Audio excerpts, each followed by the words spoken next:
Hey everybody, I'm Monty Monks. I'm Earl. I'm Rob. And I'm Lorraine.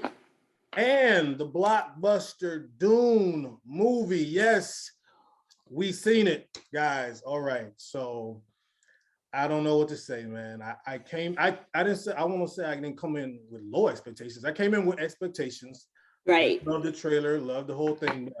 Trailer was great. The trailer was outstanding. Yeah. I'll say that I was blown away. This movie blew me away. So usually we kind of do this at the end. Let's just start out right now. Out of your 5 film reels, you get 5 film reels is the max, 0 is the minimum. You can give a half a reel, 2.5, 3.5.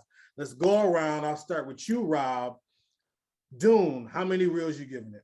Oh, this is easy 5 out of 5. Easy 5. Oh, wow. It's a masterpiece. High praise. We're gonna get into it. Earl, out of 5 reels, what you giving it? 6. Oh, wow. 6 reels. Okay. And special guest. Lorraine, out of 5 reels, what are you giving Dune? Oh, definitely 5. 5. I loved it. It was awesome. I agree. 5 reels. It is what we call a true movie epic.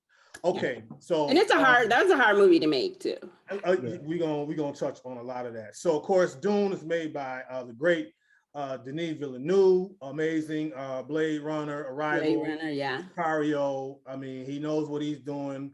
We got Timothée Chalamet's in this, Rebecca Ferguson, Oscar Isaac, Zendaya, Jason Momoa, Stellan Skarsgård, Josh Brolin, Javier Bardem. It's a cast like no other. Yeah.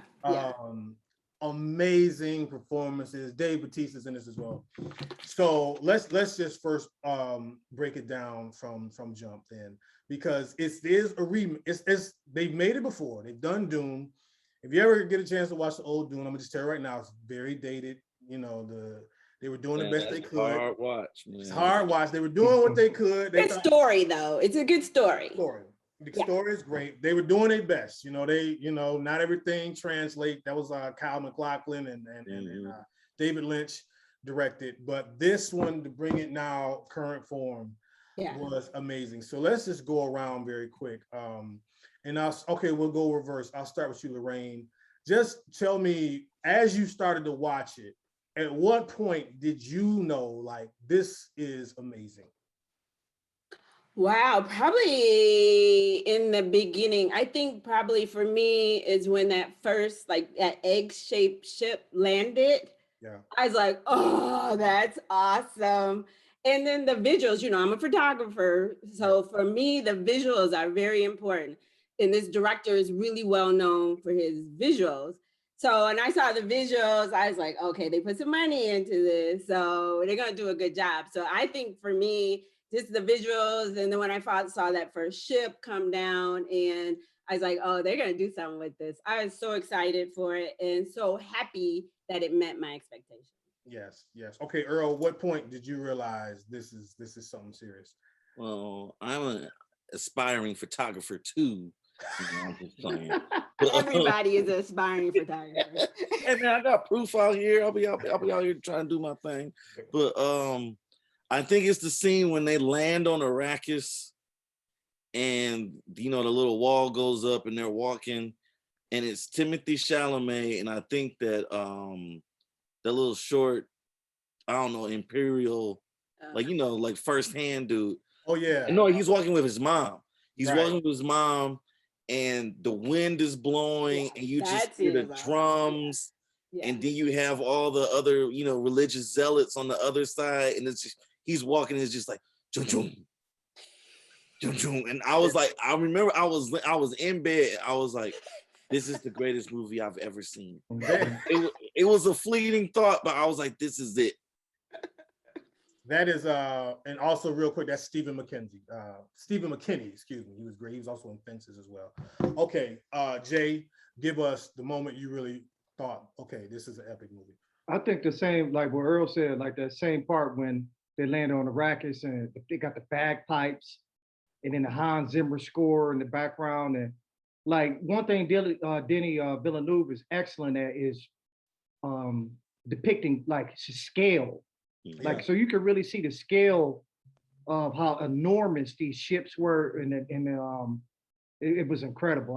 I remember texting Earl like, man, I'm getting ready to say something incredibly hyperbolic, and he already knew what I was about to say because I was already thinking like, man, it's the greatest movie I've ever seen. I hadn't seen it, and I was like, man, this dude, man, I don't know what he did tonight, man, but he's delusional. Yeah.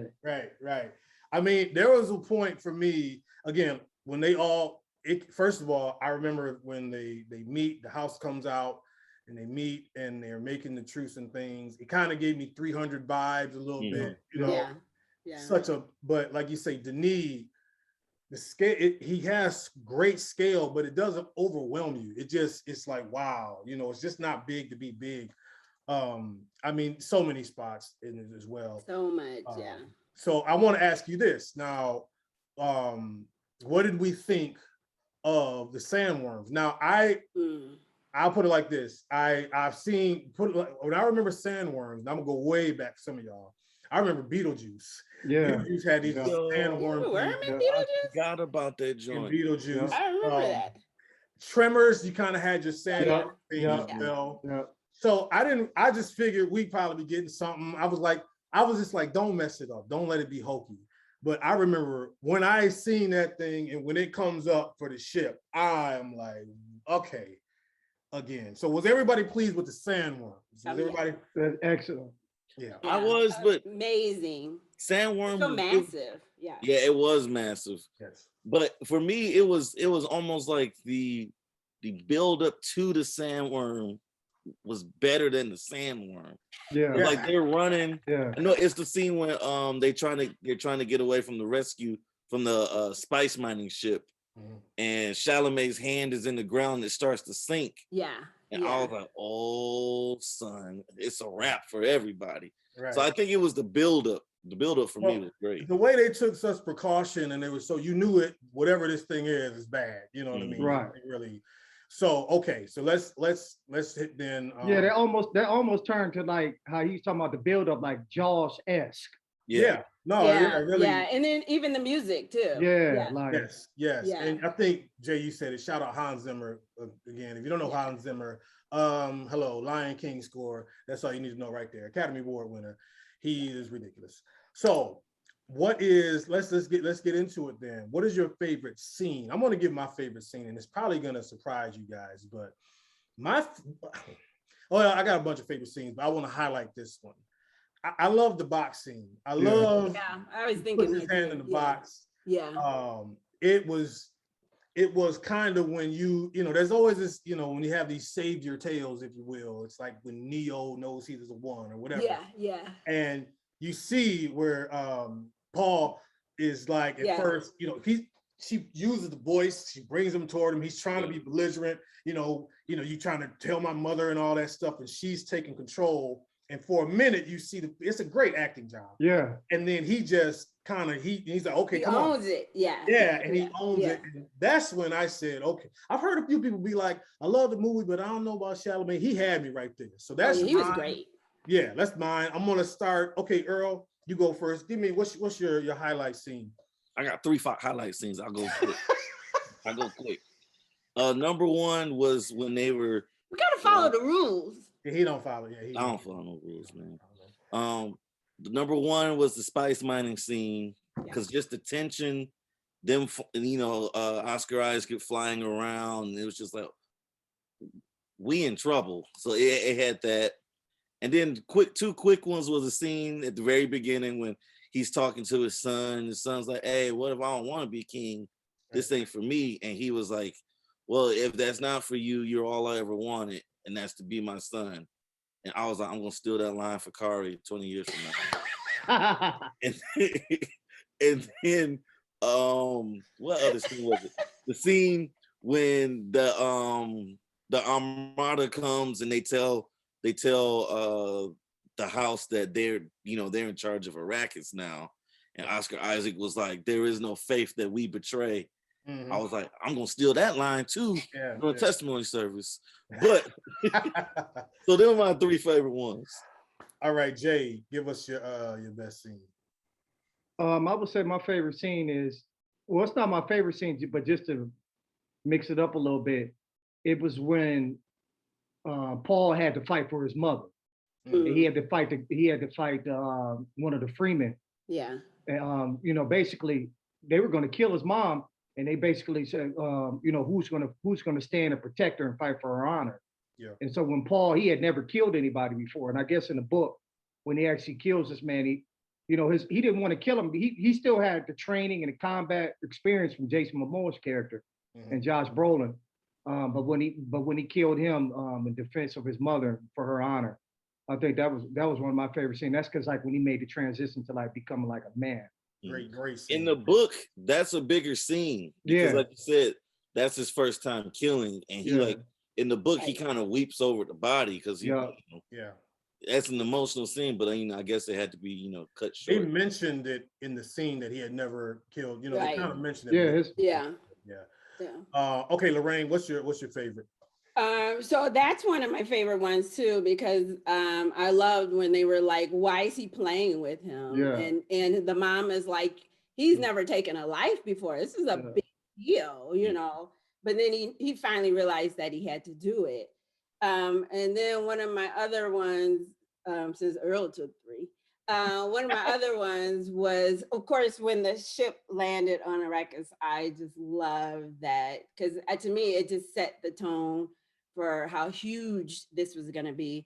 And then of course the worms too, because I thought in some of the other movies, they were scary, but they weren't so menacing. And this time I thought they were like when Paul was like on his knees looking up at it, and it was like looking down at him, and all those teeth coming in, even though it looked like an eye at the same time. It was very menacing. So I thought they just did the worm so great. So that was my favorite ones because, if you mess the worm up, then you mess the movie up. Yeah, that's, I mean, everything, how they live is based on, surviving in that desert and keeping away from the worm. So they had to nail that or else it wouldn't have been believable.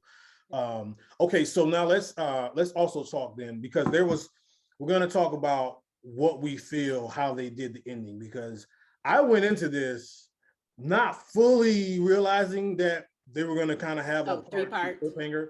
I kind of, you watch a movie long enough, you realize they're not going to resolve all this. Now, knowing what I know now, this was a big issue just because the studio didn't know for sure if they were going to, give them a second movie. Now, this movie cost have 165 million to make.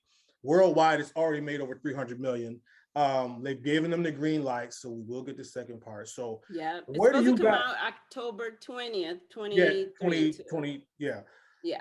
So what do you guys feel? How do you feel they left things in terms of, again, I will put something on there. Spoiler alert again. I don't know why I have to tell people this, but yeah, we spoiling the whole movie if y'all didn't already. But we leave things off where Paul and his mother are now going, and she was trying to get him off planet. He's like, no, let me stay. He wants to stay, with the people, with Zendaya's there and all that. So how do you feel in terms of now that we know we'll get a second movie, where they left things off? Okay, so I'll start with you, Lorraine. I'm a little torn about where they left it off, but that's a hard thing also because this is a huge story.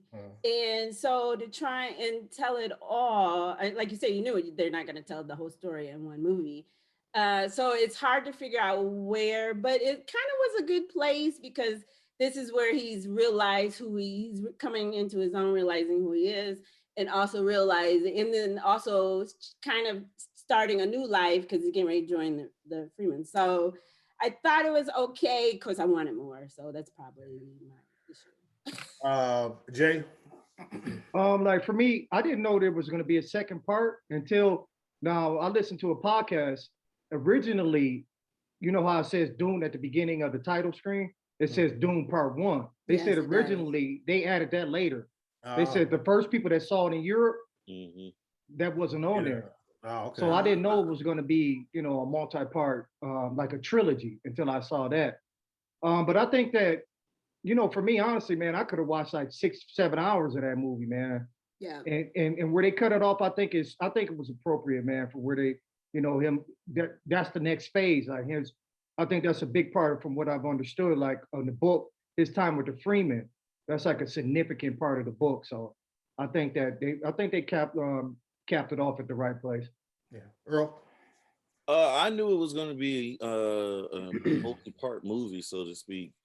I read the book. I seen the original. The original, very controversial because it was heavily edited, and David Lynch kind of disowned it because they cut it down, so they condensed it so it could be, more palatable in the movie theaters. How long was it supposed to be? Like, how long was his version?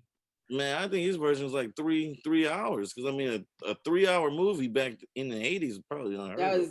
Unheard of. But it's cut to 2:17. It's 2 hours and 17 minutes. And they never did he never got a director's cut, huh? I don't ever remember hearing about. That would be good to see though. Yeah, because that's all about the director's cut now, man. You come out with movies.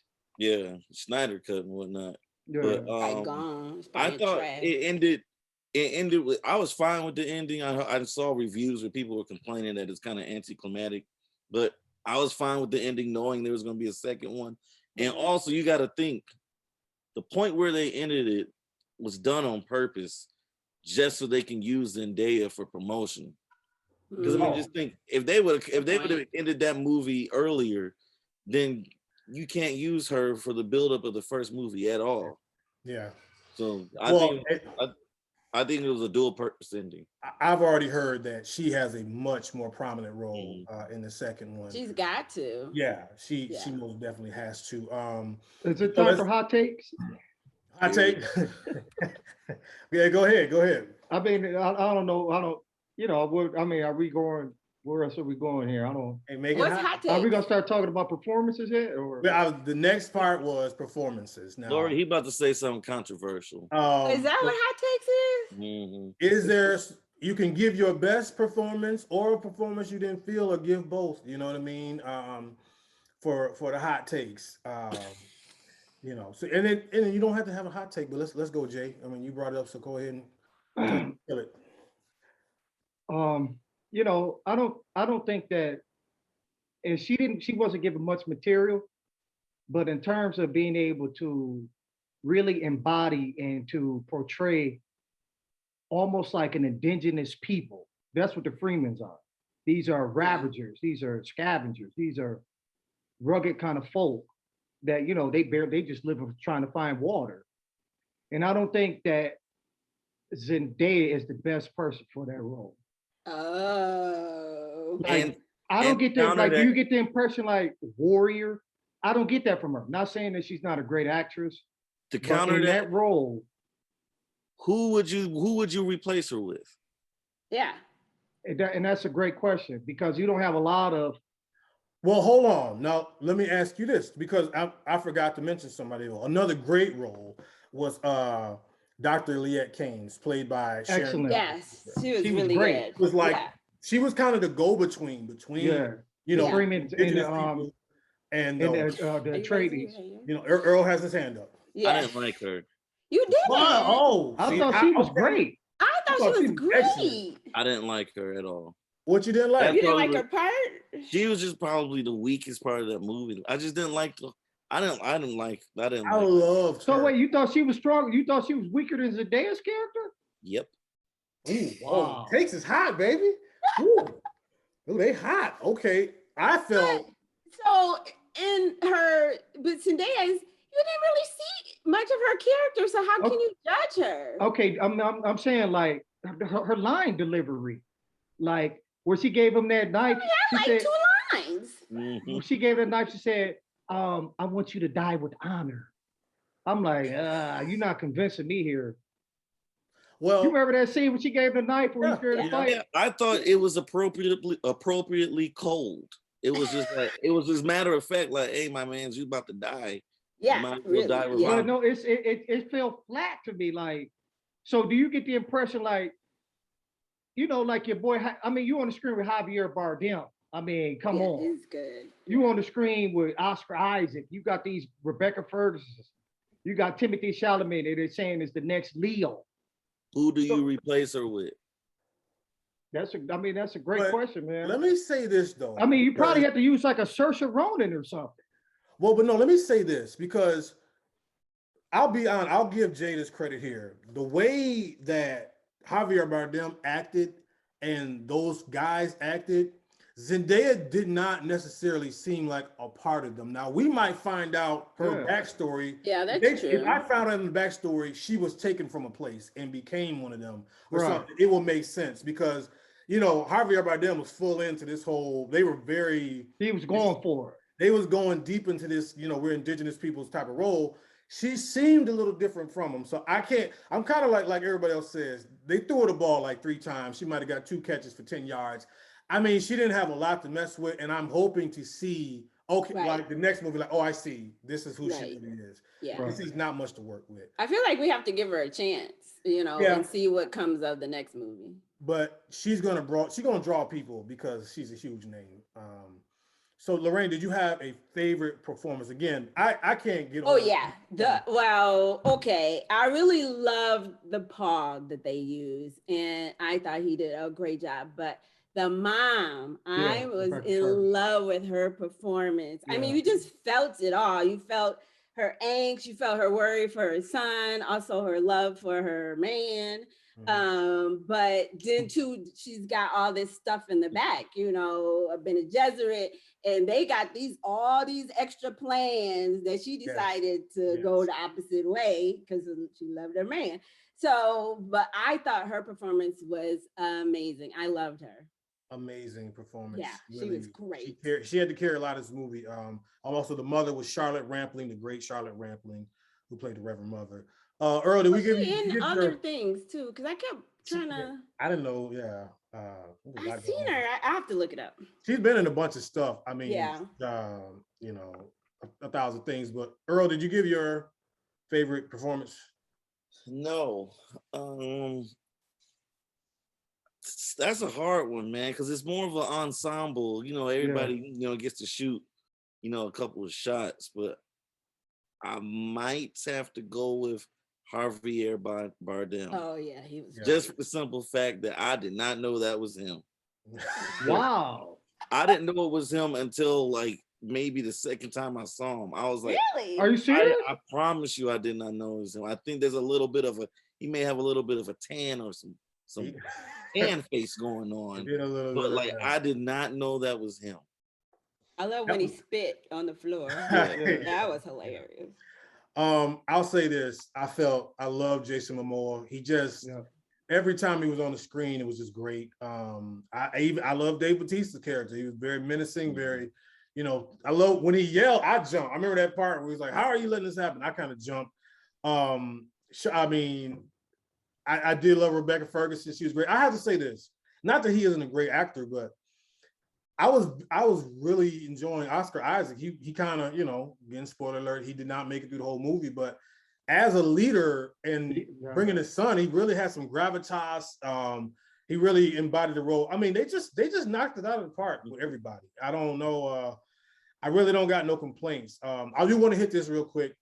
You guys know this, when there's ever superhero movies or anything like that, I'm a villain guy. I feel like villains carry. Now in this, the villain doesn't necessarily carry it. He's not in it that much. Again, he'll probably be more so in the second movie. But what did we think of Stellan Skarsgård playing Baron Vladimir Hurricane?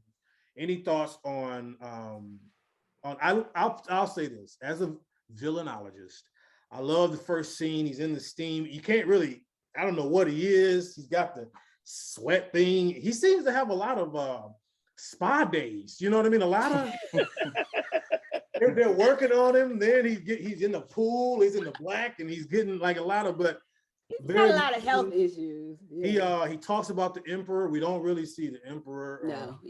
Hear the emperor. Very brooding and foreboding. But again, knowing now that there's a second movie, I'm expecting more from them. Any thoughts for anybody on the villain? I miss Fade too. They didn't have. I guess he's probably coming later, but he was always a bad guy, and in the first movie. So I was really surprised not to see him. Who was that? Fade, and he was played by I'm looking for it too. Yeah. What's his name? Rockstar. Sting? Sting. Yeah, he's played by Sting. Yeah. You don't remember him in the first one? So I never You guys seen got to the go back and original. watch the first one. You never watched I only seen the first one once. It's on It's on Amazon, I think I saw it on there. I think it's still. It's on. I think it's on HBO Max too. It might have. Yeah, they might. Is it worth, like, after seeing the Denis Villeneuve version? What would I think of this David Lynch version? Well, but see, bro, you gotta understand, he tried to cram the whole thing into one movie. So yeah, it's Head and Shoulders. But it's not even that. I feel like you probably should have watched that one first. That's what I'm saying. Yeah, I watched the trailer comparison side by side last week. Oh, and I'm telling you, those shields that they had in like 19. It was weren't they hilarious? It's absolutely horrendous. It was like the knock robots. It was like they were in, robots. they were, remember that rock candy that we used to. It was like they was inside the rock candy crystals. What's the movie where like they just purposely went over the top with Bruce Willis? It was like a Martian movie, but like the people and the you talking about Total Recall? No, Bruce Willis. Oh, The Fifth Element. Did you ever see The Fifth Element? Yeah. It's like comical how it was almost I like hate that's that what movie, the first man. Dune was. But I love that movie. I love a great movie. No, I love the movie, but you guys. With Chris Tucker acting like that? No. The thing is, they were comical on purpose. Dune, right? I know, but that's what Dune. That's what you. And I know why Rob don't like Fifth Element. He don't like Chris Rock. Yeah, right. You know, like Chris Rock acting like that. Yeah. Dune is on HBO Max, just for remember that. But so how many times have you guys watched it? I watched the new one. I've already watched it twice. I'm gonna probably go back. Yeah, I only seen it. I watched it 1.5 times, and then interrupted by a baby. So throwing it on his child. There we go. Yep. Okay. So any lasting thoughts or any expectations for the next one, guys? We're gonna have to wait a little bit, but we definitely got an epic. Any last thoughts on this iteration of Dune? No, but I have a question for everybody. Yes, sir. Where does this rank as far as sci-fi movies for you? Oh, is this in your top 5, top 10? And see, we have to go back. That's a whole separate podcast we could do on that. Yeah, very good. Do you put Lord of the Rings in with that? That's fantasy. That's a whole. That's fantasy. Yeah, that's why. And here's the thing. Like for me, like I'm gonna be honest. And this may be, I like this better than any of the recent Star Wars trilogies. What? It's not even close. Like Force Star Awakens. Wars movies are trash. The Force Awakens, The Last Jedi. What are all those movies? Those were all nothing. Trash. You like those? You like those movies, Lorraine? You like those movies better than Dune? I'm gonna tell you, I'm very nostalgic about Star Wars. So anything Star Wars, I love, even though it might not be the greatest story, but there's things about it that I liked.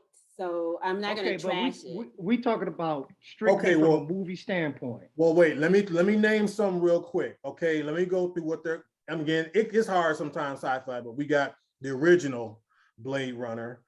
We got Aliens, which some people think Aliens is a better movie than Alien. Then there's, of course, the Star Wars ones. Terminator 1 and 2. I'm about to say Terminator 1, 2. Terminator 2. Matrix. You could call, do you consider Back to the Future? Is that science fiction? Yeah. No. That's sci-fi, man. Back to the Future? That's sci-fi. What else is it? Yeah, it is. I put 8. Yeah, that is. That's it's more kind like. That's the world it's based in. That's comedy to me, though. It's a comedy with sci-fi elements in it. And then that's just like Alien. I feel is a horror movie, right? With sci-fi. Right. I feel Alien is science fiction because. It was made in space. They in space. Yeah, but it's a horror movie. It's a horror movie because is Inception science fiction? Oh yeah, for sure. Yeah, that's a sci-fi. What would you say Inception is? I don't want to say mystery, but I wouldn't call it. It could be a heist film.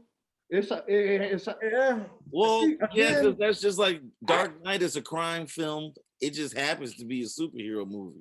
Right. Yeah. I'll say this. Dune is the best sci-fi movie the past decade besides Mad Max. Okay. Besides what? Mad Max. Oh. Mad Max that was good. yeah. See, here's the thing about Dune. It is a classic science fiction. You don't have to question it like maybe it isn't. Yeah. That's science fiction. That's straight up science fiction. Yep. Like we say, Terminator 2 could be an action movie, it could be a hero movie, science fiction, but like Dune is epic science fiction movie. I take that back. I like The Arrival more than I like Dune.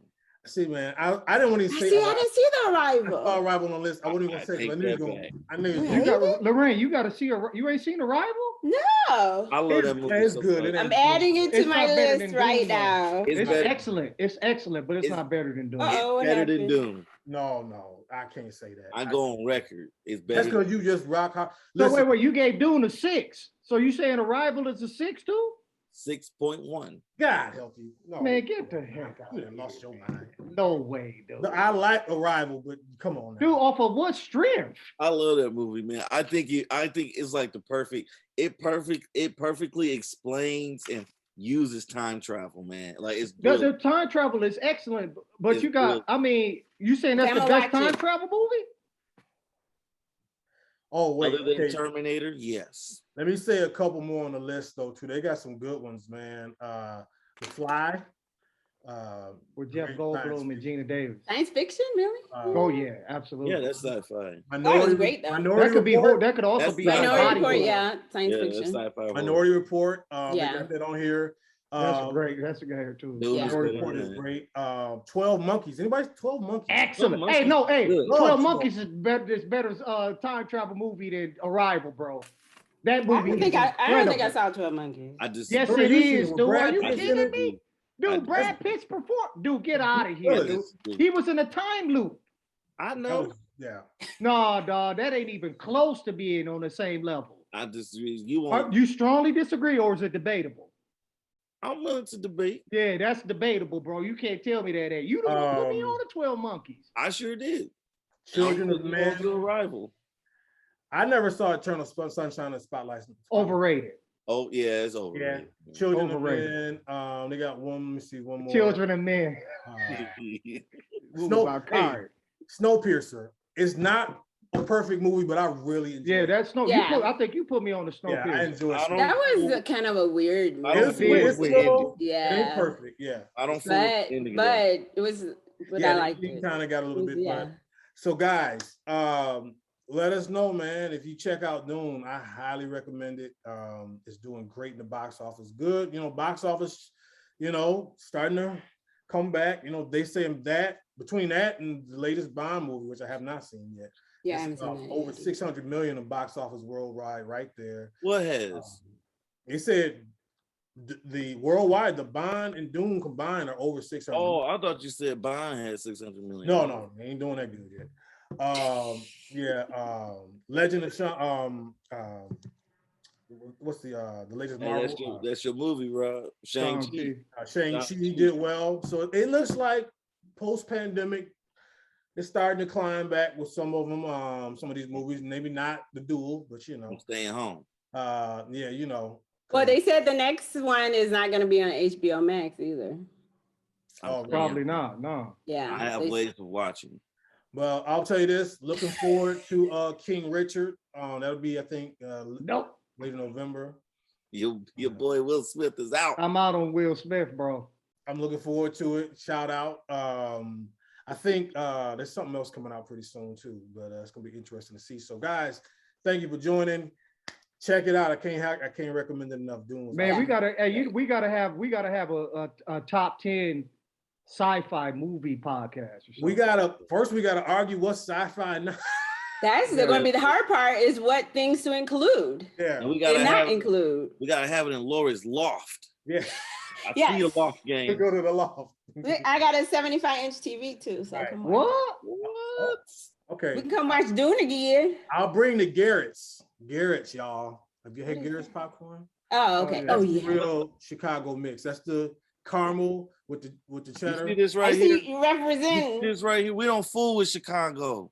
You're gonna fool with this popcorn. I promise you that. That popcorn fire, man. Popcorn is the best. Off that balcony. That's good stuff. You're gonna fool with that for sure. Guys, We Seen It crew. We're gonna probably, this one's so big, we're gonna put this on both. We're gonna put this on both channels. But check us out. Please subscribe. We appreciate it. Guys, thank you for coming on, man. Be blessed. Stay sharp. Bless you. Have fun.